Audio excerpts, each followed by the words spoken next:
اکثر مذہب میں سکھایا جاتا ہے کہ عورتوں کو چھیڑنا نہیں چاہیے، عورتوں کا بلاತ್ಕಾರ نہیں کرنا چاہیے، زنا بالجبر نہیں کرنا چاہیے۔ ہندوازم میں سکھایا جاتا ہے، عیسائیت میں سکھایا جاتا ہے، اسلام میں بھی۔ لیکن اسلام میں اس کے علاوہ صرف یہ نہیں کہا جاتا ہے کہ عورتوں کو چھیڑو مت، ان کا بلاತ್ಕಾರ زنا جبر مت کرو، لیکن یہ بھی دکھلایا جاتا ہے کس طریقے سے معاشرے میں ایسا ماحول پیدا کیا جائے کہ کوئی بھی شخص کوئی بھی عورت کو نہیں چھیڑے گا۔ بلاತ್ಕಾರ کرنے کی بات تو دور ہے، چھیڑے گا ہی نہیں۔ اسلام میں حجاب ہے۔ اکثر لوگ عورتوں کے حجاب کے بارے میں ذکر کرتے ہیں، لیکن اللہ سبحانہ و تعالیٰ قرآن مجید میں پہلے مردوں کے حجاب کے بارے میں کہتے ہیں۔ اللہ تعالیٰ فرماتے ہیں سورہ نور میں، سورہ نمبر 24 آیت نمبر 30 میں، کہہ دو مومن مردوں سے کہ اپنی نگاہ نیچے کرے۔ جب بھی کوئی آدمی کوئی عورت کو دیکھتا ہے اور برے خیالات آتے ہیں، قرآن مجید میں بھی لکھا ہے فوراً اپنی نظر کو نیچے کرنا چاہیے۔ اس کے بعد اللہ تعالیٰ فرماتے ہیں عورتوں کے حجاب کے بارے میں، سورہ نور سورہ نمبر 24 آیت نمبر 31 میں اللہ تعالیٰ فرماتے ہیں کہہ دو مومنات سے، مومن عورتوں سے کہ اپنی نظر نیچے کرے اور اپنے چادر کو سینے پہ ڈھکے اور اپنی زینت کی نمائش نہ کرے، صرف جو عام طور پہ ظاہر ہے اس کے علاوہ اپنی زینت کو چھپائے۔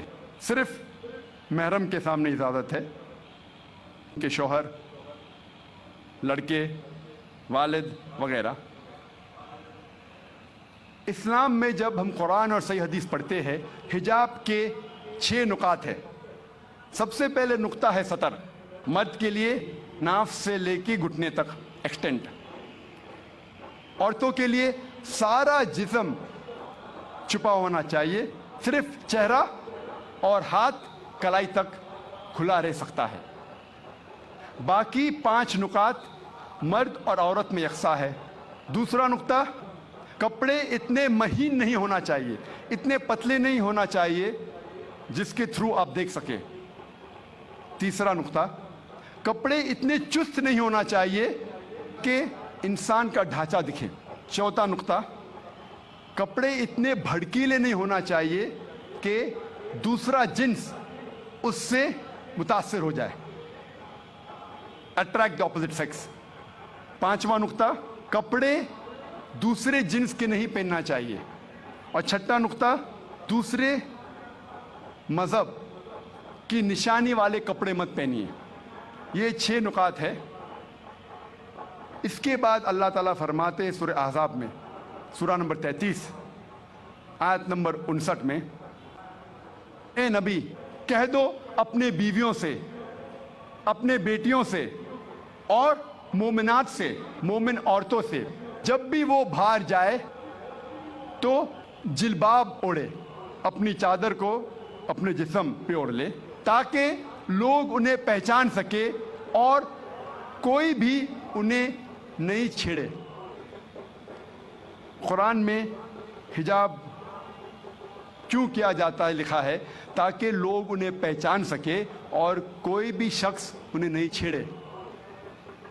مثال کے طور پہ اگر 2 جڑواں بہن جو بہت خوبصورت ہے، یکساں خوبصورت ہے، اگر حیدرآباد کے سڑک پہ چل رہی ہے، دونوں بہن حیدرآباد کے سڑک پہ چل رہی ہے، دونوں خوبصورت ہے، یکساں خوبصورت ہے، جڑواں بہن ہے، ایک بہن پہنی ہوئی ہے اسلامک لباس، اسلامی لباس، سارا جسم ڈھکا ہوا ہے، صرف چہرہ اور ہاتھ کلائی تک کھلے ہیں۔ دوسری بہن مغربی لباس پہنی ہوئی ہے، منی اسکرٹس اور شارٹس، اور دونوں بہن چل رہے ہیں حیدرآباد کی سڑک پر۔ کونے پہ ایک لفنگا کھڑا ہے لڑکی کو چھیڑنے کے لیے۔ میں پوچھنا چاہتا ہوں وہ کس کو چھیڑے گا؟ وہ بہن جو اسلامی لباس میں ہے یا وہ بہن جو مغربی لباس میں ہے، منی اسکرٹس اور شارٹس؟ کس کو چھیڑے گا؟ کس کو چھیڑے گا؟ وہ بہن جو مغربی لباس پہنی ہوئی ہے، منی اسکرٹس اور شارٹس۔ कुरान में अल्लाह ताला सही फरमाते हैं कि हिजाब करो ताकि लोग आपको पहचान सके और कोई भी आपको नहीं छेड़े। और इसके बाद इस्लाम की शरीयत ये कहती है अगर कोई शख्स किसी औरत का बलात्कार करता है उसके लिए है सजाए मौत। गैर मुसलमान कहेंगे सजाए मौत 21वीं सदी में। कितना बेदर्द मजहब है इस्लाम, कितना बेरहम मजहब है इस्लाम। लेकिन जब मैं ये सवाल गैर मुसलमानों से पूछता हूँ और हजारों गैर मुसलमानों से पूछा हूँ कि मिसाल के तौर पे अगर अल्लाह ना करे, खुदा ना करे, कोई आपकी माँ का बलात्कार करता है और वो बलात्कार करने वाले को मैं आपके सामने ले आता हूँ और आपको जज बनाता हूँ, आप क्या सजा देंगे उसे? 100% गैर मुसलमानों ने कहा कि मैं उसे सजाए मौत दूंगा। कुछ गैर मुसलमानों ने कहा मैं उसे तड़पा तड़पा के मारूंगा।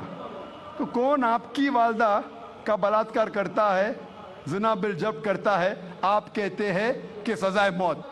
किसी और के वालदा का बलात्कार कोई करता है, आप कहते हैं सजाए मौत गलत है। वाई दी डबल स्टैंडर्ड्स, दो तरफा क्यों? और यूएसए हम समझते हैं कि सबसे तालीम याफ्ता मुल्क है, तरक्की याफ्ता मुल्क है। आप शायद ये नहीं जानते कि इस मुल्क यूएसए में सबसे ज़्यादा बलात्कार होते हैं। अगर आप फहरिस्त देखेंगे वो ममालिक की जिसमें सबसे ज़्यादा बलात्कार ज़िना बिल जब्र होता है, ऊंचे नंबर पे आता है यूएसए। 1991 स्टैटिस्टिक्स एफबीआई के रिपोर्ट के मुताबिक 1990 में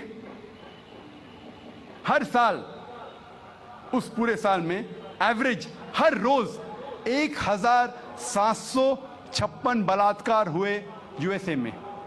1990 में एफबीआई स्टैटिस्टिक्स के मुताबिक हर रोज यूएसए में 1756 बलात्कार हुए। 1996 स्टैटिस्टिक्स के मुताबिक, यूएस डिपार्टमेंट ऑफ जस्टिस के मुताबिक, हर रोज 1996 में 2713 बलात्कार हुए, ज़िना बिल जब्र हुए। 1990 में 1756, 1996 में 2713। हो सकता है 6 साल में अमेरिकन और निडर हो गए, इसलिए तादाद बढ़ गई। 1996 स्टैटिस्टिक्स के मुताबिक हर 32 सेकंड में एक बलात्कार हुआ यूएसए में, हर 32 सेकंड्स। हम यहाँ तकरीबन 2 से 3 घंटे है इधर। इस 2 घंटे में 200 से ज्यादा बलात्कार यूएसए में हो चुके होंगे। जब से हम यहाँ हैं, जमा हुए हैं 2 घंटे से, 200 से ज्यादा बलात्कार यूएसए में हो चुके होंगे। मैं आपसे पूछना चाहता हूं, अगर हम इस्लामिक शरीयत, इस्लामिक कानून यूएसए में लागू करते हैं, कोई भी आदमी कोई औरत को देखता है और गलत ख्यालात आते हैं, उसे नजर नीचे करनी चाहिए। उसके बाद औरतें इस्लामिक लिबास पहने, सारा बदन ढका हुआ होना चाहिए, सिर्फ चेहरा और हाथ कलाई तक दिख सकता है। इसके बाद अगर कोई आदमी औरत का बलात्कार करता है, ज़िना बिल जब्र करता है, उसके लिए सजाए मौत। मैं ये पूछना चाहता हूं कि बलात्कार की तादाद जैसे में बढ़ेंगी वहीं के वही रहेंगी या घटेंगी? घटेंगी। It's a practical law. आप जहां भी इस्लामी कानून लागू करेंगे, इस्लामिक शरीयत लागू करेंगे, चाहे वो यूएसए में हो, कनाडा में हो, यूके में हो, हिंदुस्तान में हो, सऊदी अरेबिया में हो, सिंगापुर में हो, जहां भी आप लागू करेंगे फौरन आपको रिजल्ट्स मिलेगा, फौरन उस देश में रहमत हो जाएगी। और चंद साल पहले जब एल.के. अडवाणी इस मुल्क के होम मिनिस्टर थे, उन्होंने कहा था कि बलात्कार करने वालों को इस देश में सजाए मौत होना चाहिए, उन्होंने कहा था। और मैं इसके लिए उनको मुबारकबाद देता हूं। बाकी बातें एल.के. अडवाणी की मैं नहीं मानूं, लेकिन ये बात को जरूर मानता हूं कि उस टाइम जब वो होम मिनिस्टर थे, उन्होंने कहा था कि हिंदुस्तान में भी जो भी इंसान, जो भी शख्स कोई औरत का बलात्कार करता है उसको मिलना चाहिए सजाए मौत। हो सकता है कि अगले होम मिनिस्टर ये कहेगा कि औरतें इस्लामिक लिबास में होना चाहिए, इंशाअल्लाह हो सकता है। जो सही है हमें उसे मानना चाहिए। आज की मीडिया कहती है कि इस्लाम औरतों को जलील करता है, औरतों की हुकूक नहीं है इस मजहब इस्लाम में। जब हम वेस्टर्न मीडिया देखते हैं हमें पता लगता है the western talk of women's liberalisation, the western talk of women's liberalisation is nothing but a disguised form of exploitation of a body, deprivation of honor and degradation of a soul। ये मगरिबी नारा आज़ादी निस्वा का हकीकत में औरत को जलील करता है, उसकी इज्जत को लूटता है, आबरू को लूटता है। The Western society claiming to uplift the woman has actually degraded her to a status of concubines, mistresses and society butterflies which are hidden behind the colorful screen of art and culture। ये मगरबी तहजीब जब कहती है कि हम औरतों के दर्जे को बुलंद करते हैं, हकीकत में वो औरतों को तवाइफ बनाते हैं, रखेल बनाते हैं, बाजार की जीनत बनाते हैं, आर्ट और कल्चर के रंगीन पर्दे के पीछे। आर्ट और कल्चर के नाम पे वो कहते हैं कि हम औरतों को आज़ादी दे रहे, हकीकत में वो उन्हें जलील करते हैं। और हम देखते हैं वुमेन्स लिबरलाइजेशन के नाम पे ये वेस्टर्नर्स क्या कर रहे हैं। आप देखेंगे अक्सर एडवर्टीजमेंट में आपको औरतें मिलेंगी। जो चीज औरतें इस्तेमाल नहीं करती उसमें भी औरतें मौजूद है। मिसाल के तौर पे आप अगर मोटरसाइकिल की ऐड देखेंगे, कितने खवातीन, कितने औरतें दुनिया में मोटरसाइकिल चलाती है, कितने, फिर भी मोटरसाइकिल की ऐड में आप औरतों को देखेंगे। एक बहुत फेमस ऐड थी, मुझे किसने कहा था, BMW मोटर गाड़ी की। ये गाड़ी है BMW जो नौजवानों में बहुत फेमस है, बहुत मशहूर है। आमतौर पे मर्सिडीज को माना जाता है बहुत अच्छी गाड़ी, लेकिन नौजवानों में BMW, वो और तेज है, उसका पिकअप अच्छा है, तो नौजवान पसंद करते हैं BMW गाड़ी, और तेज और पिकअप, वेरी फास्ट कार। तो मुझे किसने कहा था, एक मशहूर एडवर्टीजमेंट थी BMW की। उस BMW के आगे उस एडवर्टीजमेंट में एक औरत है बिकिनी में, उसके बदन पे बहुत कम लिबास था बिकिनी में, और वो ऐड में लिखा था, वो गाड़ी के आगे खड़ी थी वो औरत बिकिनी में, और एडवर्टीजमेंट में लिखा था टेस्ट ड्राइव हर नाउ, उसे घुमाओ और देखो अभी, किसको, लड़की को या गाड़ी को। ये मगरबी तहजीब उनके माओ को बेचती है, उनके बेटियों को बेचती है, उनके बहनों को बेचती है। हम इसको बिल्कुल गलत कहते हैं।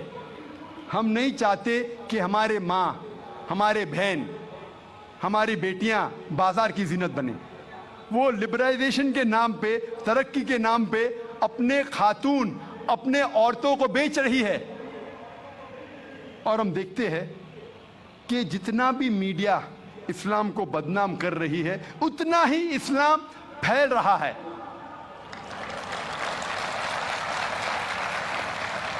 आज सबसे ज्यादा फैलने वाला मजहब सारी दुनिया में नंबर 1 इस्लाम। यूएसए में सबसे ज्यादा फैलने वाला मजहब इस्लाम, यूरोप में सबसे ज्यादा फैलने वाला मजहब इस्लाम। और जो लोग, जो गैर मुसलमान इस्लाम कबूल करते हैं, उनमें से 2/3 हिस्सा औरतें हैं। 2/3 ऑफ देम आर वुमेन। अगर इस्लाम औरतों को जलील करता है तो औरतें इस्लाम कबूल क्यों करते? ये अमेरिकन औरतें इस्लाम को क्यों कबूल कर रही है? ये यूरोपियन औरतें इस्लाम को क्यों कबूल कर रही है? क्योंकि वो जानते हैं कि औरतों के मसाइल का हल इस्लाम है। वो जानते हैं कि औरतों के लिए रहमत है इस्लाम। اللہ تعالیٰ فرماتے ہیں